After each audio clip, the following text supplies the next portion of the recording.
8월 31일 목요일 새벽입니다. 오늘 새벽기도 참석하신 모든 성도님들에게 하나님의 신실하신 은혜와 축복이 가득 임하시기를 바랍니다. 우리 함께 기도하겠습니다. 하나님, 오늘도 우리에게 생명을 주셔서 오늘도 말씀의 제단 앞에 서게 하심을 감사합니다. 이 거룩한 양식의 말씀을 통하여서 우리의 영적인 모든 것들이 다시 한번 새롭게 되게 하시고 강건케 되게 하여 주시옵소서. 오늘 이 말씀이 우리 심령을 깨우게 하시고 또 영적인 도전을 받게 하는 말씀이 되게 하셔서 마지막 때를 살아가고 있는 우리 모든 성도님들이 다시 한번 이 삶을 하나님께 온전히 드릴 수 있는 결단과 다짐의 시간 될 수 있도록 하나님 함께하여 주시옵소서. 감사드리며 예수 그리스도의 이름으로 기도합니다. 아멘.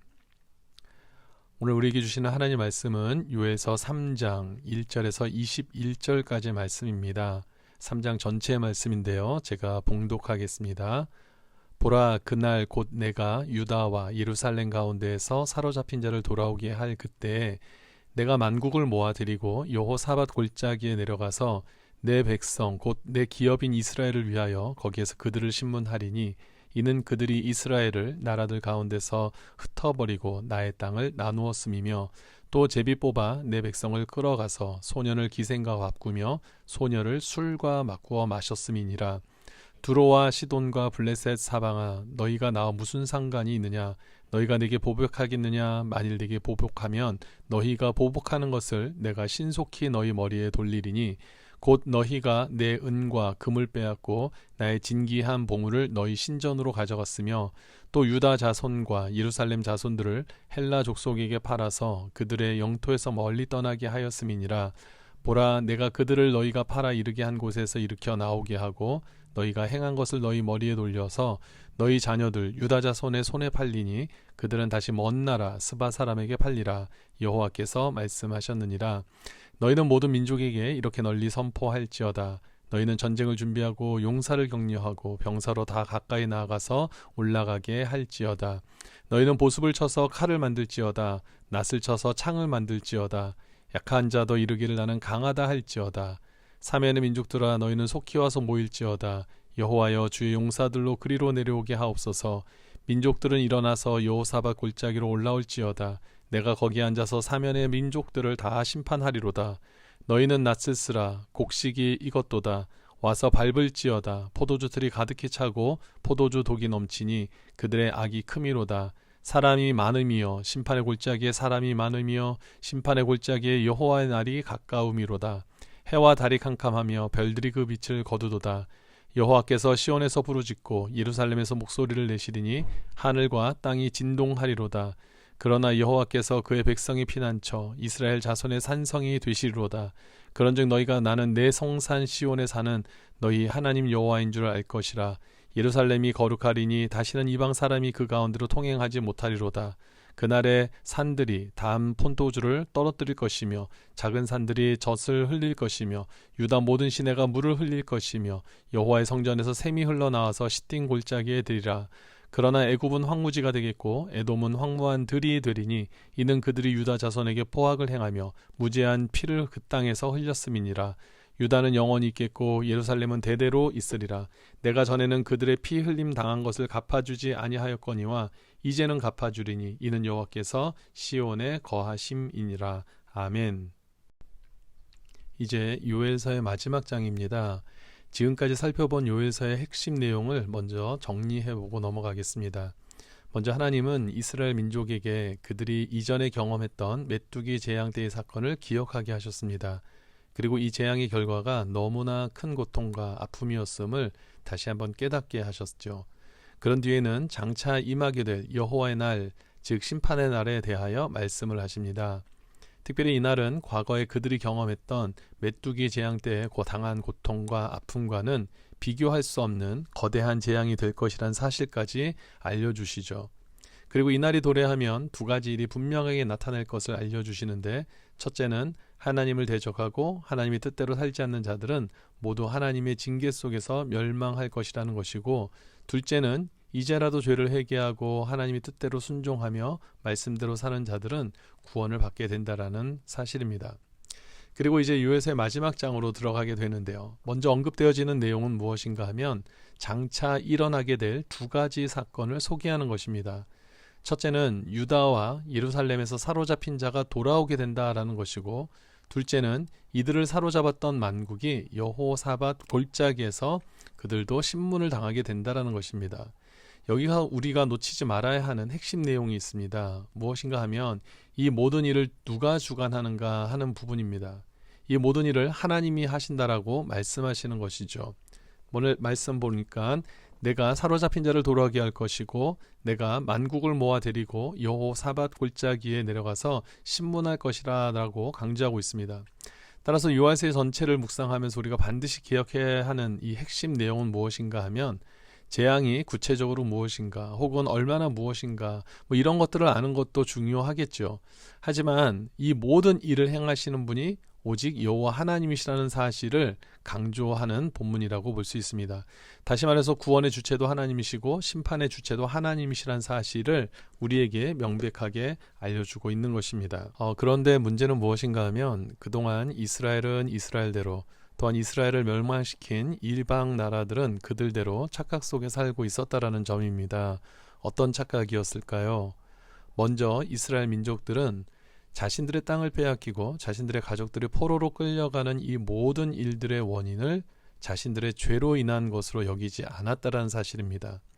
그들이 그렇게 된 것에는 단지 국력이 부족하거나 리더십에 문제가 있다거나 혹은 운이 좋지 못했다거나 아니면 하나님이 방관하셨기 때문으로만 여기고 있었다라는 점이죠. 사실 어떤 문제를 해결하기 위해서는 문제의 원인을 찾아내야 제대로 된 해결을 할 수 있는 것인데 이들은 문제의 원인조차 제대로 파악하지 못하고 있는 것을 보게 됩니다. 결국 하나님의 심판을 피할 수 있는 길을 찾지 못했던 것이죠. 또한 이스라엘을 무너뜨리고 멸망시킨 열방의 나라들은 어떤 착각 속에 살고 있었는가? 그들 역시도 자신들이 승리한 이유에 대해서 당연히 자신들의 힘과 능력으로 인한 것으로 여겼다라는 점입니다. 하나님께서 개입하셨다라는 것은 절대 상상조차 할 수 없었던 것이죠. 당시 고대 국가들의 전쟁은 나라끼리의 전쟁으로만 그치는 것이 아닙니다. 그 나라의 신들의 전쟁이라고 믿고 있었기 때문에 한 나라가 승리할 수 있는 배경에는 그들이 믿는 신이 그 배후에 있어서 승리에 영향을 주었다라고 여겼던 것입니다. 그러니 결국 자신들의 승리는 곧 자신들이 믿는 신의 승리로 여기는 것이 당연했고, 또한 이스라엘이 믿고 있었던 여호와 하나님은 소문으로 듣던 것에 비하면 아무것도 아니었다라고 생각했을 것입니다. 따라서 오늘 요에서 3장에서는 이처럼 착각 속에 살고 있는 모든 사람들에게 앞으로 다가올 여호와의 날에 있게 될 구원과 심판의 주체가 하나님께 있음을 선포하게 되는 것이죠. 그렇다면 이 일을 이루시는 여호와 하나님은 어떤 분이신가? 어떤 분이시기에 이런 일을 행할 수 있다는 말씀입니까? 이제부터 그 내용을 잠시 살펴보겠습니다. 11절과 12절을 한번 보시겠습니다. 11절 말씀을 보면 사면의 민족들아 너희는 속히 와서 모일지어다. 12절 민족들은 일어나서 여호사밧 골짜기로 올라올지어다. 여기에는 굉장한 의미를 담고 있는 것을 보게 됩니다. 어떤 의미인가요? 여기에 담긴 의미를 알기 위해서는 먼저 앞선 2절과 방금 읽었던 12절에서 언급되어진 여호사밧 골짜기에 대한 부분을 먼저 우리가 살펴볼 필요가 있습니다. 여호사밧이라는 이름이 가지고 있는 뜻은 여호와는 심판하셨다라는 뜻입니다. 여호사밧 골짜기는 실제 성경 속에서 사용된 지명은 아닙니다만 역사의 사건들 속에서 만들어진 가상의 장소로 우리가 볼 수 있습니다. 무슨 말인가 하면 역대하 20장에 보면 여호사밧 왕 남유다를 통치하던 시절에 하루는 모압과 암몬과 세일산 사람들이 연합군을 이루어서 유다를 치러 올라오게 되죠. 이때 이 소식을 들은 여호사밧은 어떻게 합니까? 아무리 둘러봐도 자신의 그 능력으로는 이 전쟁을 이길 수 있는 그런 비결이 보이지 않는 것이죠. 따라서 그가 어떻게 하는가 하면 역대하 20장 3절 여호사밧이 두려워하여 여호와께로 낯을 향하여 간구하고 온 유다 백성에게 금식하라 공포하매. 그렇습니다. 곧바로 하나님께 나아가 엎드려 기도하기 시작하는데 여기에 보니까 자신뿐만 아니라 온 유다 백성들로 하여금 함께 기도하게 하였습니다. 결국 이 모습을 누가 보십니까? 하나님이 보셨습니다. 하나님이 보시고 어떻게 역사를 하시는가 하면 누구도 예상치 못했던 복병을 사용하셔서 남유다를 대적하는 모든 자들을 전멸시키게 됩니다. 따라서 여기서 여호사밧 골짜기가 언급되는 이유는 하나님께서 손을 대시면 그때와 같이 하나님을 대적하고 하나님의 백성들을 괴롭혔던 모든 열방 나라들은, 그런 세력들은 모두 멸망당하게 될 것임을 상징적으로 나타내기 위함입니다. 결국 여호사밧 골짜기는 어떤 곳일까요? 하나님을 대적하는 자들의 무덤이 되는 것입니다. 결국 요에서에서 나타내는 하나님은 어떠한 하나님이신가? 온 세상의 흥망성쇠 그리고 생사화복을 다스리는 하나님, 그 하나님을 우리에게 소개하고 있습니다. 그렇습니다. 이 세상 가운데 하나님을 대적할 수 있는 자는 어디에도 없습니다. 비록 우리 눈에 커 보이고 우리 눈에 강해 보일 뿐이지 하나님 앞에서는 아무것도 아닌 것입니다. 하나님은 그들을 때로는 사용하셔서 하나님의 백성들이 온전히 회복되어지기를 원하신다라는 사실을 또 우리가 기억해야 합니다. 하나님의 계획은 아무도 막을 자가 없습니다. 따라서 여호와의 날이 오면 이 날에도 하나님의 계획은 온전히 이루어지실 것입니다. 16절의 말씀이죠. 회개하고 돌아오는 하나님 백성들은 그때가 돼서 모두 구원받을 것입니다. 하지만 19절 말씀처럼 여전히 하나님을 대적하고 업신여기는 모든 세력들은 황무지가 될 것입니다. 이제 말씀을 정리합니다. 여호와의 날은 반드시 찾아옵니다. 우리 모두에게 찾아옵니다. 그때가 되면 우리 모두가 하나님의 심판대에 서게 될 것이고, 그 가운데 신실한 믿음을 지킨 하나님의 백성들에게는 영생의 길로 인도함을 받게 될 것입니다. 반대로 여전히 회개하지 않고 죄 가운데 머물러 있는 자들은 어떻게 될까요? 하나님의 진노하심 속에 지옥으로 들어가게 될 것입니다.